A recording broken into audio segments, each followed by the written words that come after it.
Hari Bol.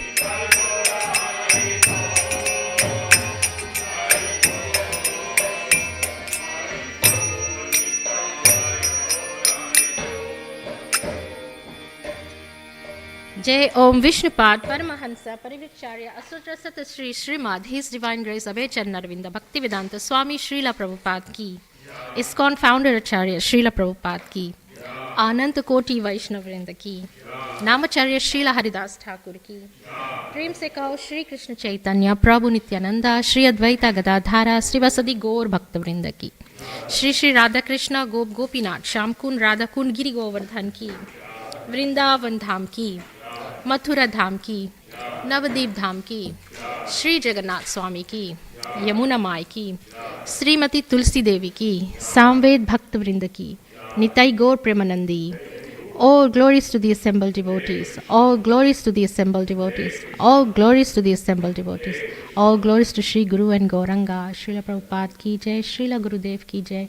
Namo Vishnupadaya Krishna Pastaya Bhukle Srimate Bir Krishna Goswami Niti Namne Namo Hamsa Nikashaya Prabhupada Priyayate Shri Dashti Nishtabem Tasya Vakya Nuvadine. Good morning and Hare Krishna to you all.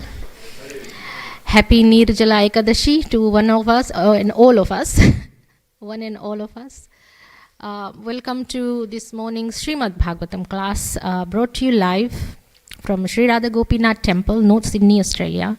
Welcome to all our viewers on Mayapur TV, ISKCON Sydney YouTube and ISKCON Facebook. So this morning we are going to be reading a very interesting topic. I just did a little bit of reading before class. And we are reading from Canto 3, Chapter 28, which is titled Kapila's Instructions on Devotional Service. And this morning we are reading from text 5. Om Namo Bhagavate Vasudevaya.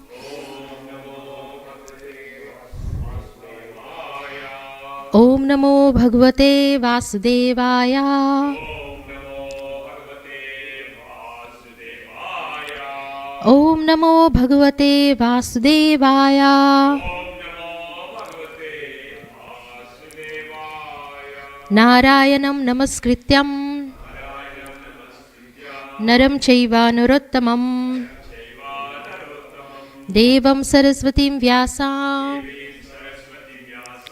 Tato Jaya Mudiraye Nasta Prayashu Abhadreshu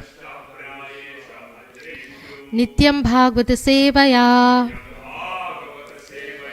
Bhagavati Uttama Shloke Bhaktir Bhavati Naishtiki Krishnaya Vasudevaya Devaki Nandanaya Cha Nanda Gopa Kumaraya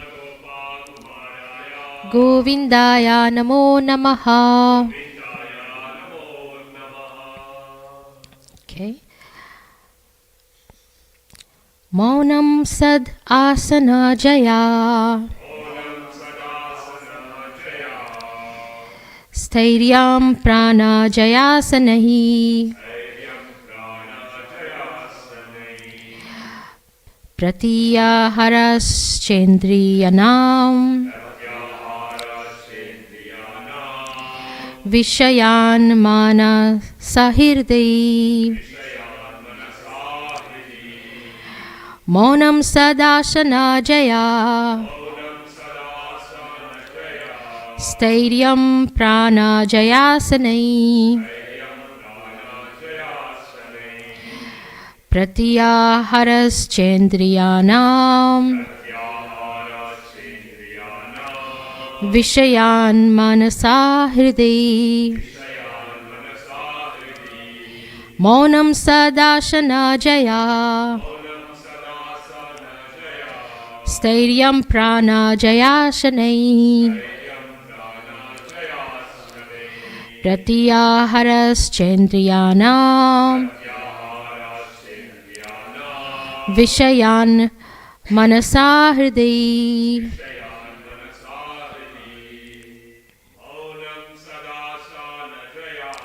Maunam sadasana jayah. Stairyam prana jayashanai. Pratyaharaschendriyanam. Vishayan manasa hriday. Maunam sadasana jaya. Stairyam prana jayasanai. Pratyaharaschendriyanam. Vishayan manasa hriday. Maunam sadashana jaya. Stairyam prana jayasanai. Pratyaharaschendriyanam. Vishayan manasa hriday. Maunam sadashana jaya. Stairyam prana jayashanai.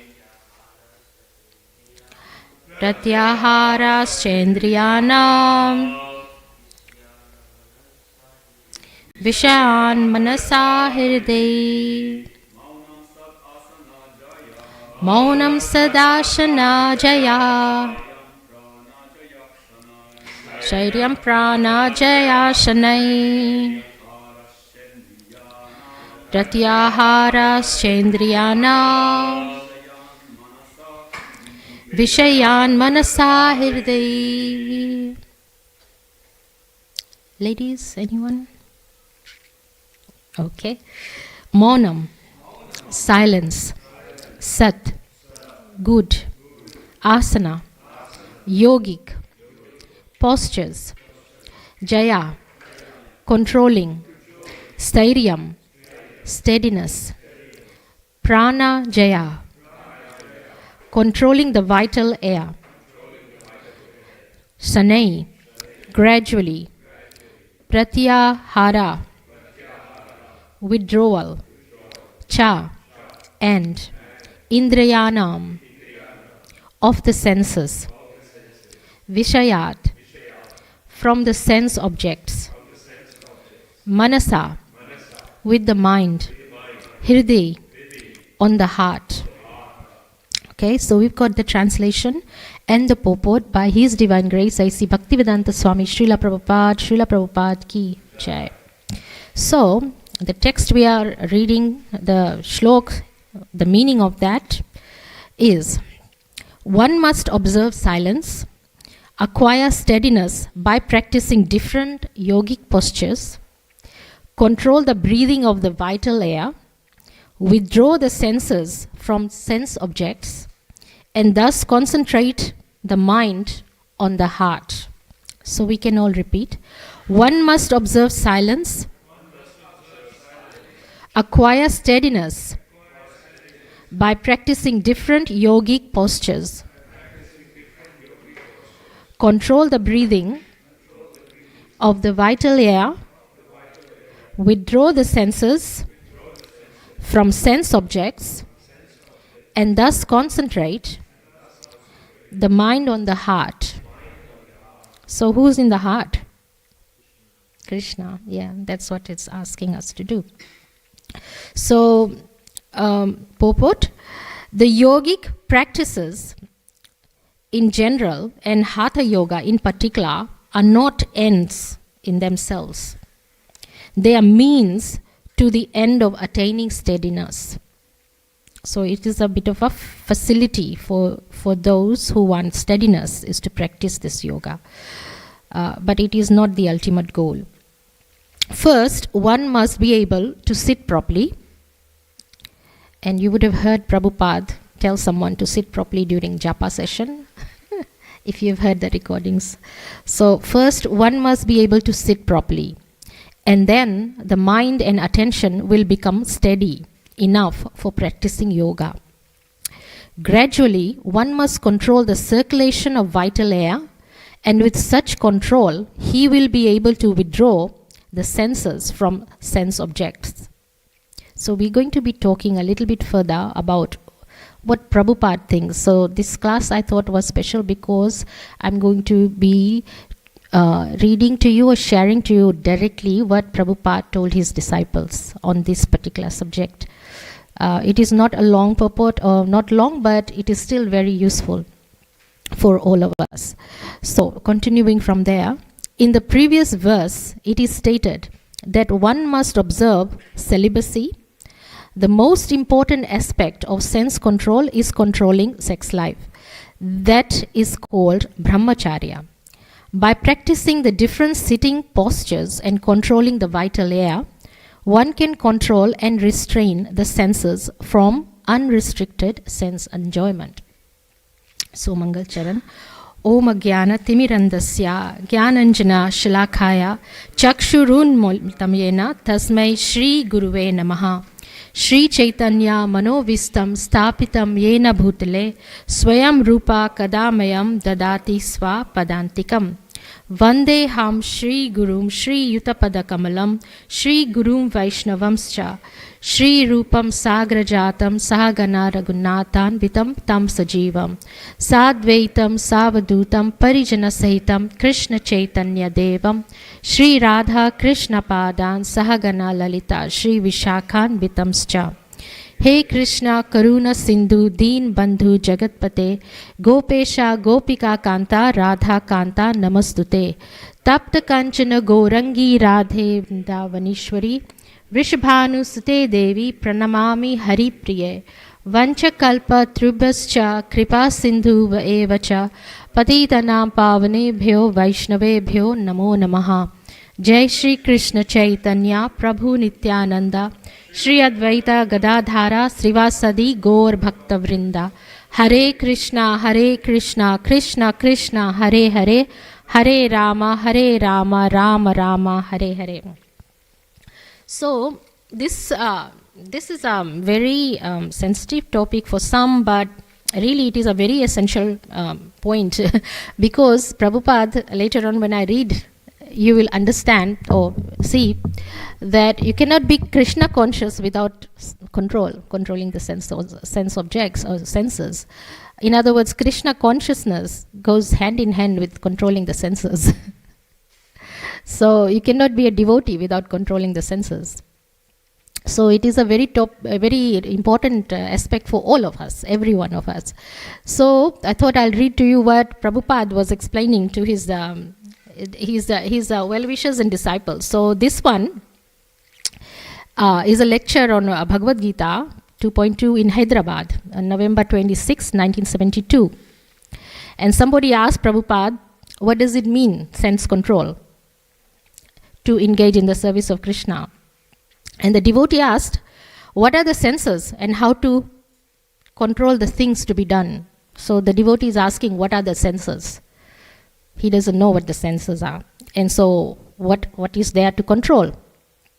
And Prabhupada says, senses everyone knows. So you see, how are we seeing?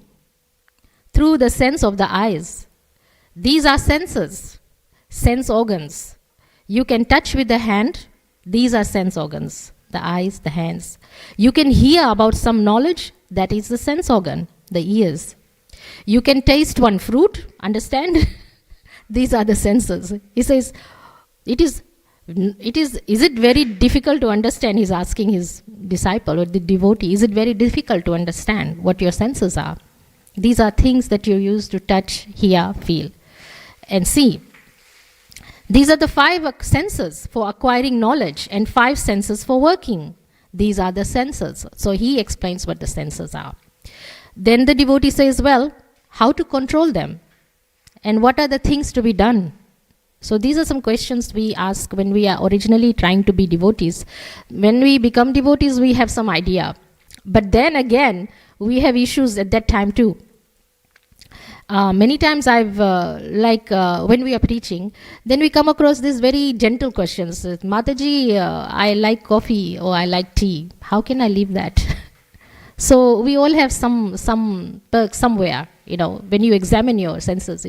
Or somebody likes to, listen to some other kinds of music or something like that. So he asks, how to control them. What are the things to be done? And so Prabhupada says, yes, control, it is very difficult. So it is very difficult. So you are not alone if you're thinking that there's some particular senses that you cannot control. Because Prabhupada here says it is very difficult to control, but what's the solution?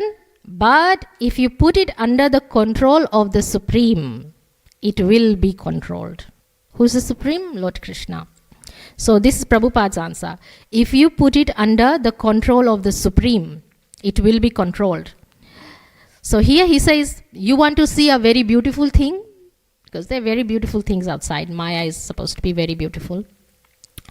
So if you want to see something very beautiful, but if you engage your seeing power on the most beautiful, Krishna, then you forget other things. Krishna is so beautiful that he himself gets taken away just by seeing his own reflection on the floor, right? You know the story. He was walking in his palace and the floor was shining and he could see his own reflection on the floor. And he looked down and goes, who is this very beautiful being? It was himself. So he was even a little bit vain there, isn't it? But no, I shouldn't say that. But he was even getting, controlled by his own beauty. So he is the most beautiful person. So if we see or apply our eyes to see Krishna, we won't want to see anything else that's beautiful. So if here Prabhupada says, then you forget other things. If you see Krishna, this is sense control. This is sense control. You are going to a restaurant to enjoy your tongue. But if you take Krishna prasadam, then you forget about going to the restaurant. It is true. For those devotees who've been eating prasadam all their lives, you suddenly take them to the restaurant and they will not like it. They will not like it at all. It just won't taste good. And it happens to us, to the best of us, because we work outside, we have to be practical. You have to go with your friends. So, and then you start searching, where am I going to eat outside in the restaurant? I always have that problem. Don't know about you. And then we start looking for some vegetarian place where there's no onion and no garlic. And then we ask around to our friends, where is a good place to eat? And somebody says there's Paradise 108 in St. Leonard's. There's, that's run by a devotee. Or Govindas in Darlinghurst. But, not all the time the people at work want to go with you there. They want to go somewhere else. So I had this question to my Guru Maharaj. I said, what should I do? Because I'm working. I mean, this is a practical thing for all of us. You are associating with somebody from outside. What do you do? In my particular case, I had to, anyway, we will not go there. But I had to take prasadam all my life. That's what I mean. Because I come from a family that was eating meat all the time. So my Guru Maharaj had requested that you stay away from these things. So I had to give up association of my own family because they're very strong. They're like tigers and lions. They would have forced me. So in the beginning, because when your Bhakti Lata Bij is, in the beginning, it's very delicate. If you have taken initiation or just taken initiation, you have to be very, very careful who you associate with. Because your Bhakti Lata Bij is very delicate at that time, and you have to do everything possible to protect your Bhakti Lata Bij at that time. So I was advised. So I had no issues because I had to come to Australia to renew my PR. So then it didn't become very difficult, stay near the temple. So what do you do? That's the question. I asked, how do you protect your Bhakti Lata Bij? If you are in a work situation, you are asked to eat something. And my Guru said, eat some salad, fruits, and you can take milk and water and juice, and that's the standard, he said. But you can say a little prayer when you consume that. So that was the general advice. So that is controlling the tongue when you are trying to protect yourself from in Maya. So that is sense control. Sense control means, so this is Prabhupada, what he says. Sense control means to engage the senses in the service of Krishna. So your senses engage in the service of Krishna.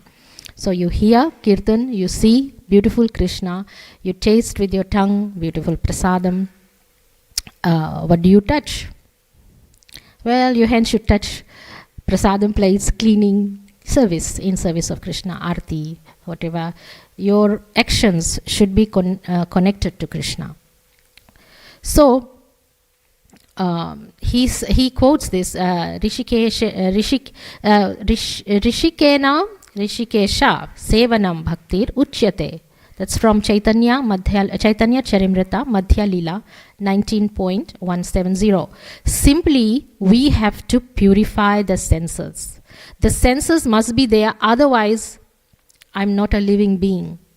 In other words, he's saying that if we don't control senses, we are like animals, really. You don't want to go there. So, but at the present moment, I'm misguided.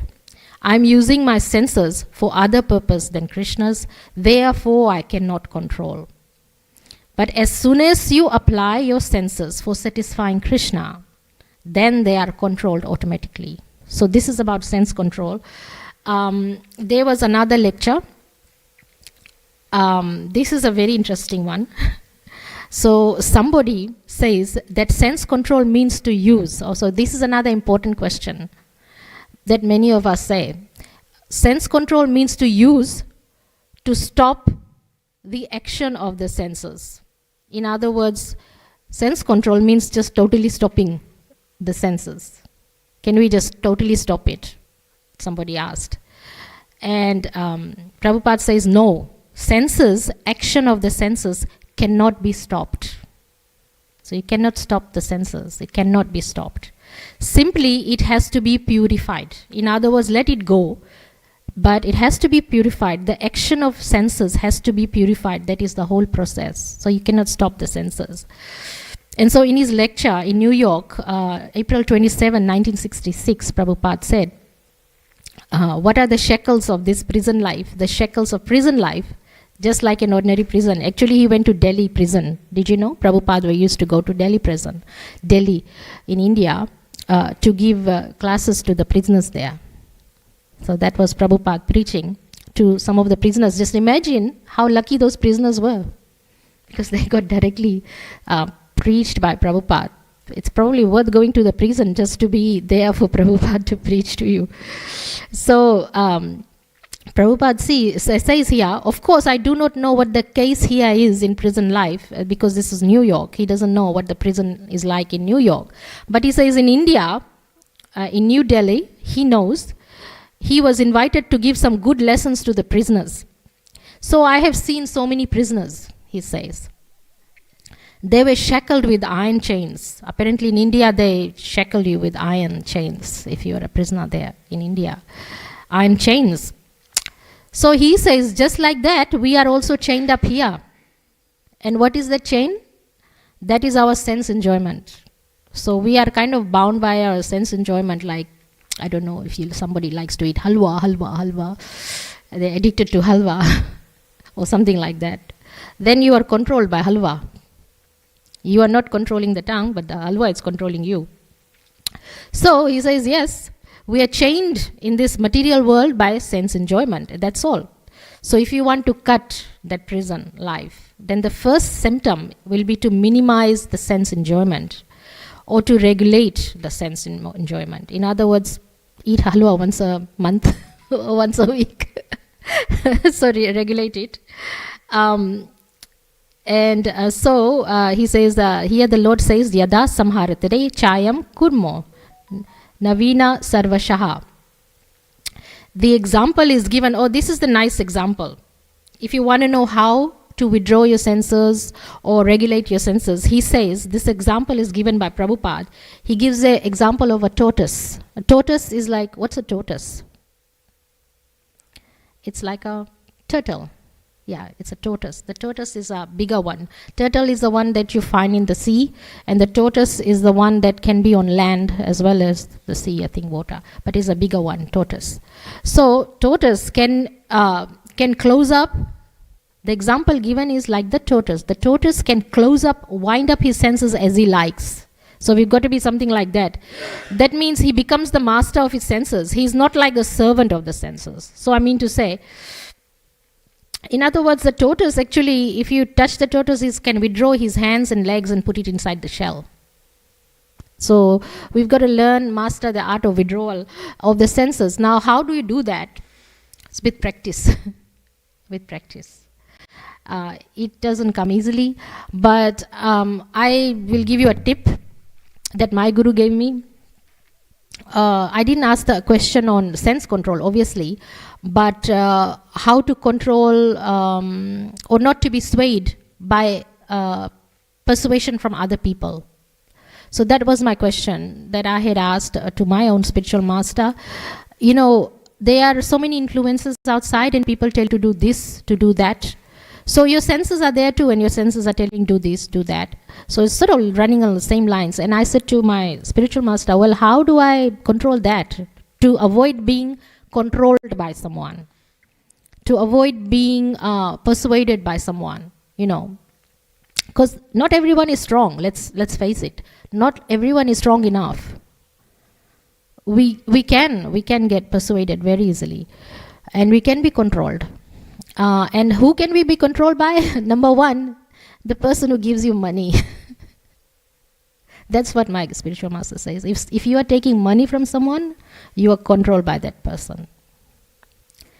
So if you are working outside, your employer controls you, your life, until the working hours. Sometimes the employers actually control you outside of working hours. If you're working from home, they really manipulate your time. So what was the tip that my spiritual master gave me? He said, learn to say no. Simple. Learn to say no. So saying no is very hard because you will offend the other person. But at some stage, you gotta face the fact that you will not be able to please everyone all the time. So you say no. Say no. Even though that person might be very important to you, or a relationship with that person might be very important to you. But saying no will be better than losing your senses or being controlled by something that is not good for you. So say no. And I learned that very early stage of my Krishna consciousness when I wasn't even initiated at the time. And since then I've been practicing how to say no till today. It's been so many years. It takes some getting used to. Yes, so one example would be, well, my own example was that my mom made some foodstuffs without the onion and garlic. She was vegetarian. We were offering bhoga, but that particular day she didn't want to offer to Krishna because she was in a hurry. I said no. Saying no to your own parent is very difficult because they're your boss. In our Indian culture, we don't say no to our parents, but I said no. She was very annoyed with me, but you say no because I want prasadam. So say no. That's what really the tip that I thought for those of us who are having problems. So the senses are now covered by this matter. What matter? Is spiritual entity. We've got our spiritual senses.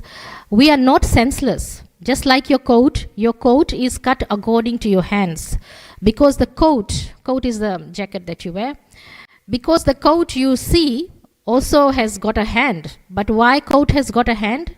Because the user of the coat, he has got a hand. The coat is cut according to the hand of the user of the body. Similarly, this material body has been described in Bhagavad Gita as dress. It's your dress, this body. So unless I have got the body, where from the dress comes? Dress has no meaning unless I've got a body. So he was talking about the body. So those were the two tips that Prabhupada gave in his direct conversations with his devotees.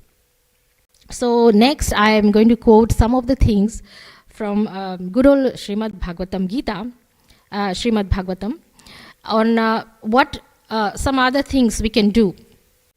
So the tortoise which draws its limbs from the shell, that was another example that was given in Bhagavad Gita 2.58. We've talked about that. It is also described like your senses. You should be like the snake charmer. You know the snake charmer, it controls the snake. So we have to control our senses just like the snake. It's not easy. Prabhupada said it's difficult. So the tip is there. Obviously you apply it for Krishna consciousness, you become that, and you learn to say no. So that was already. And then there was an example in Srimad Bhagavatam. That's a famous story. What was that about Durvasa Muni and Ambarish Maharaj? Does anyone know what happened there? What happened with Durvasa Muni and Ambarish? Ambarish Maharaj was, actually it's a very fitting day today to talk about it, because it's Nirjala Ekadashi, and today we are going to be controlling what? The tongue. Right? We're controlling the tongue today. And we will not be drinking water. We will not be taking any food stuff for 24 hours. I think we break off at 6:20 tomorrow, between 6:20 and 10 a.m. the Ekadashi. So it's quite fitting to do this class and on a day like this. So what was the story about Ambarish Maharaj and Durvasa Muni? So Durvasa Muni has potency of Lord Shiva. He's Lord Shiva. Ambarish Maharaj, well, he's a very, very wealthy king. And he is a devotee, pure devotee of Lord Krishna. So what happens there is Ambarish Maharaj was practicing Ekadashi, fasting that day, like us.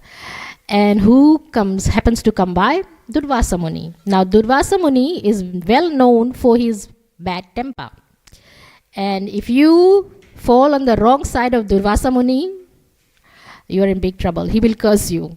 So when Durvasa Muni comes to town, you leave town. That's probably the best. So he happened to come along.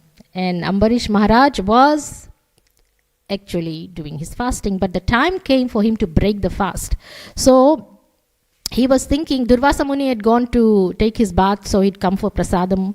So he was thinking, this is the time to break my fasting. What should I do? Because one must not take anything before the guest. However, the fasting needs to be broken. So Ambarish Maharaj thought, let me take just a little bit of water. So he took some water to break his fast. And Durvasa Muni happened to know. And he got mad at him. How dare you disrespect me? So Durvasa Muni got very angry. And so what is the story behind this? What is it related to about controlling senses? Well, Durvasa Muni lost his sense of anger. He lost it. And Ambarish could have gotten angry about that too.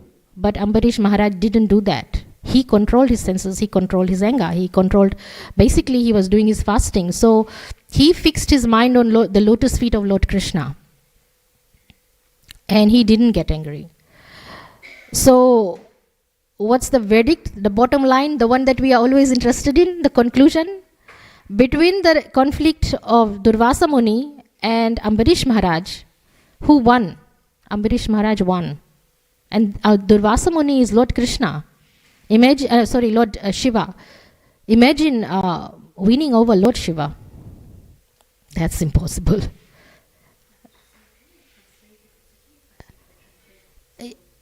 Yes, slowly, yes. So, imagine if somebody wins over Lord Shiva. And what was the reason for this victory was basically controlling his senses. Because what happened? Because he got angry with a pure devotee of Lord Krishna, Lord Krishna got offended and sent his Sudarshan Chakra to chase Durvasa Muni all over the universe. Durvasa Muni was running everywhere, could not escape the Sudarshan Chakra.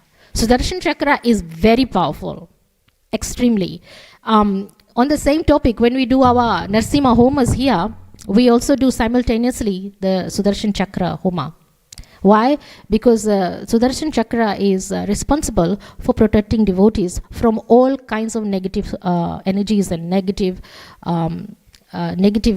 beings, demons, spirits, whatever you think, ghosts, whatever.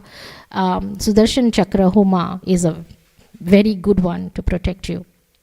So if Lord Krishna sends a Sudarshan Chakra after someone, no one can save that person. So Durvasa Muni was in big trouble. He was running around everywhere. And what was the solution? Well, he finally ran to the Supreme Personality of Godhead and said, save me, protect me. And Krishna, he doesn't take offenses to his devotee. He takes offenses to himself, but not to his devotee. He never forgives that. So he said, not my problem. If you happen to go and apologize to Ambarish Maharaj, if he forgives you, then I will withdraw my Sudarshan Chakra. So that's what Durvasa Muni did. He went and he apologized. Now, for those of us who are wondering, all these years I've been practicing Krishna conscious, practicing.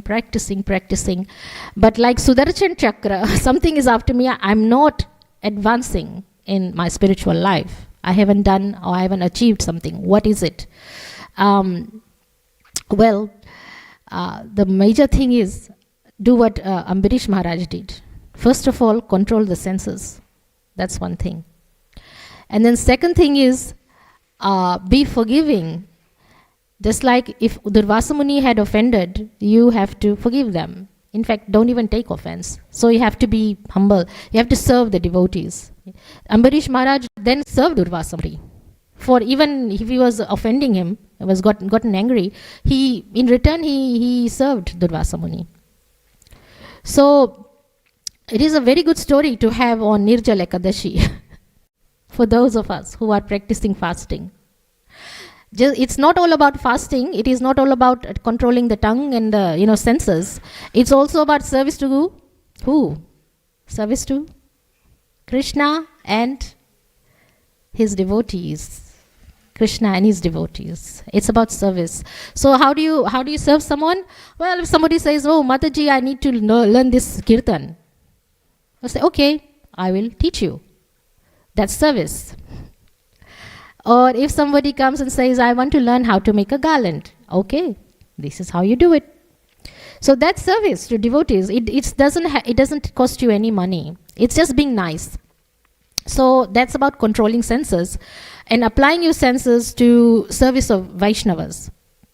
Now, the other day, we had discussed, how you can be, we are almost done. Is it? Almost 5. No, that was very fast. I wanted to read some more. The compassion part. We had learned that you can give mercy to devotees with compassion. Right? And I wanted to prove it. It is written in our Shastras, but where is it written that you can give mercy because you've got compassion? So that is a question I might ask you. Do you know where we get that? Compassion. The word compassion. Which part of our Shastras? You know this, you say it every day. Right. Vanchakalpatrubhyascha kripa sindhuva evacha patitanam pavanebhyo vaishnavebhyo namo namaha. So the Vaishnavas are just like desire trees, and they can fulfill the desires of everyone because they are an ocean of mercy and full of compassion for the fallen conditioned souls. So does that mean you go around giving $1 million to every single devotee because you're full of compassion? You're a desire tree? No. If you have $1 million, I'll be first in line, obviously, to come and collect it. But it's not that. The compassion, what you give is you give the names, the holy names of Lord Krishna. You preach and you serve them. And you fulfill their desires how? By giving them Krishna to get them initiated. Get them to meet a spiritual master. If they don't listen to you, at least they'll listen to the spiritual master. So, in other words, that's the compassion part of being Vaishnava.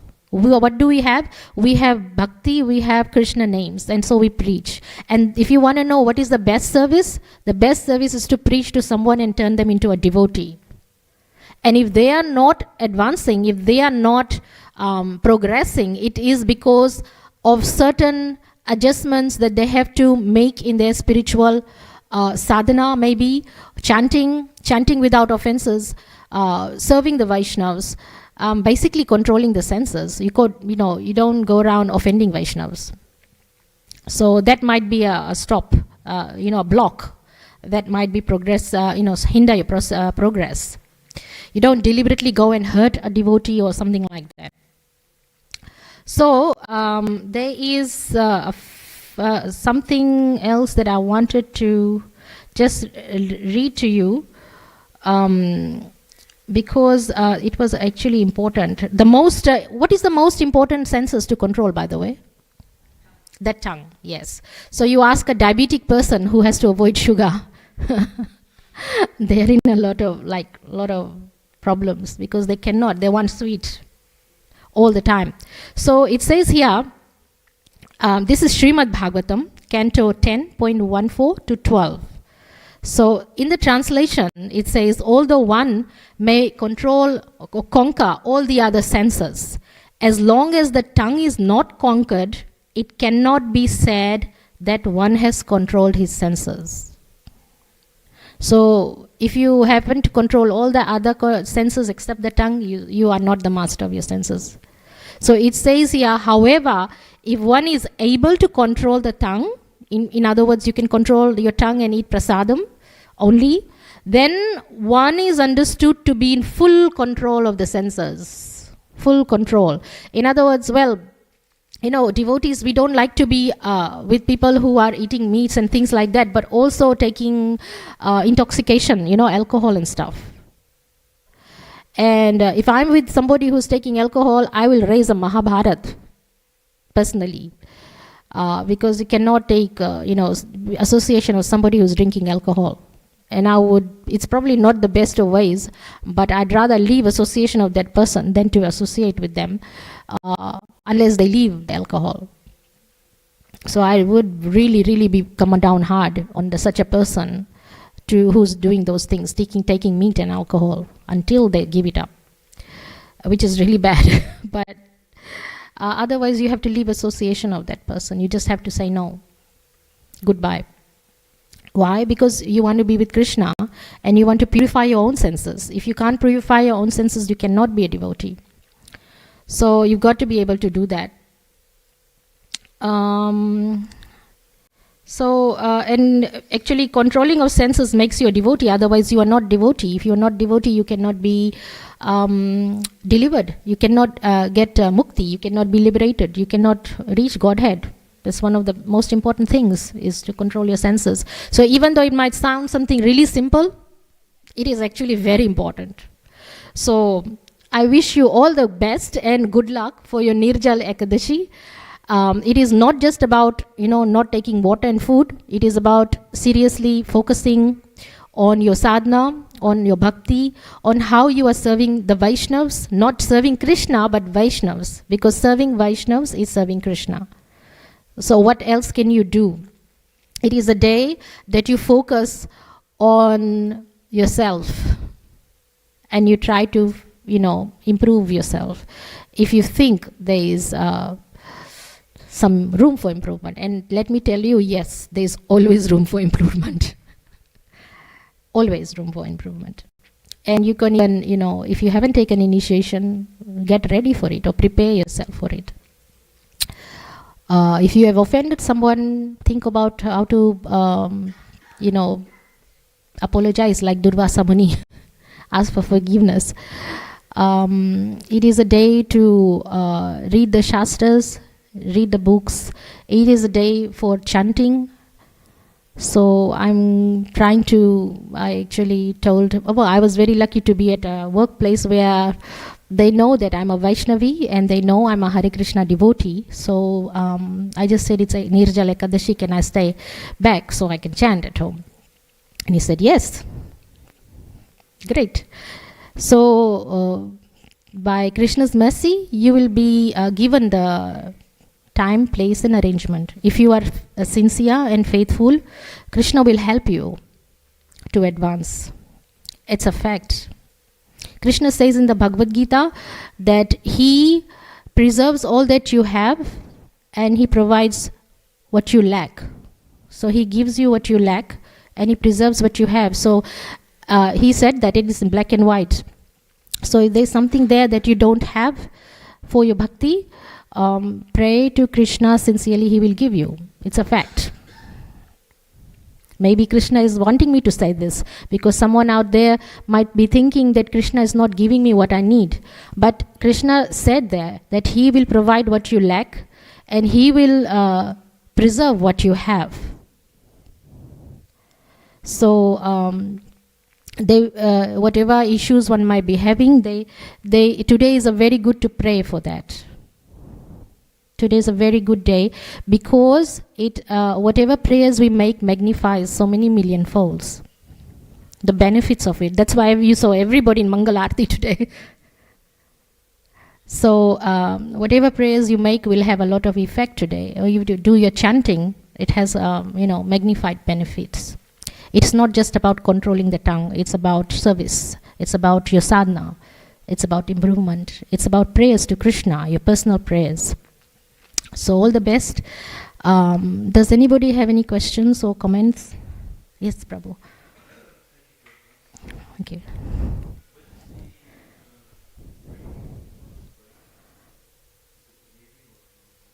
Tomorrow morning, the fast breaks around 6:23 a.m. from the Vaishnav calendar. Let me just double check. I had it right here, so I can give you the exact time.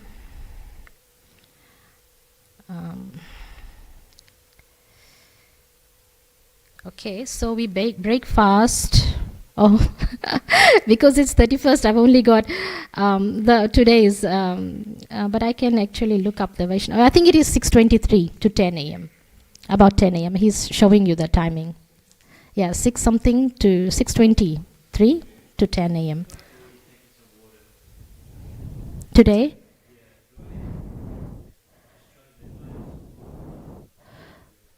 Well, if you've taken water, then I guess Nirjal fasting is broken. But you can still do the Ekadashi Vrat, so you can still do it. And if you still want to refrain from water, it's up to you. But you can do the Ekadashi, normal Ekadashi fasting, which is refrain from grains and eating and things like that. Yes? Any other questions or comments? Yes, Prabhu. Thank you. Thank you. Okay.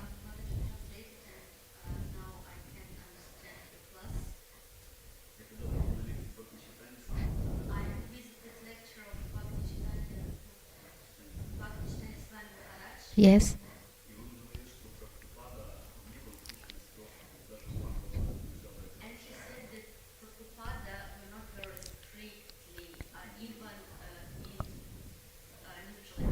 Yes, yes.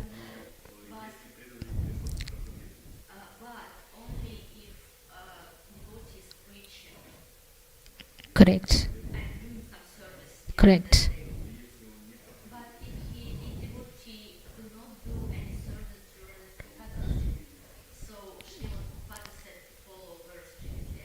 Right. Yes. Yes.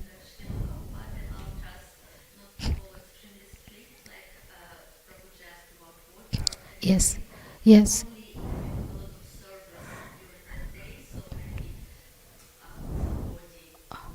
Needs it, exactly. That's a good point. Yes. Yes. Yes.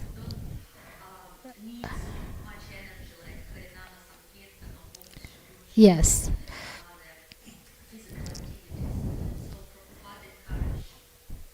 Yes, okay.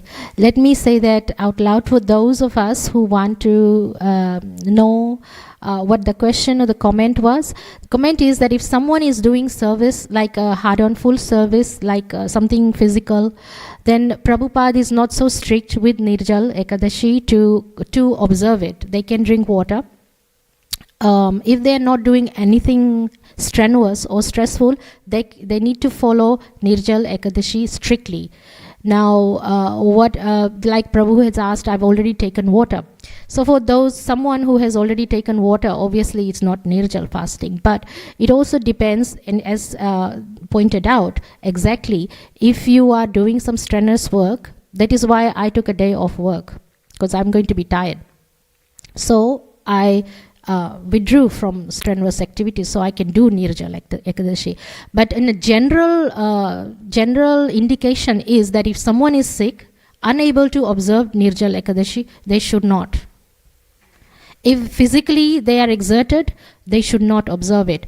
Because what my own spiritual master has said, in his years of practicing Krishna consciousness, later on, like 30 years on, 40 years on, those devotees who've been strictly doing fasting, it has an effect on the body. They have kidney issues, kidney problems and things like that, that shows later.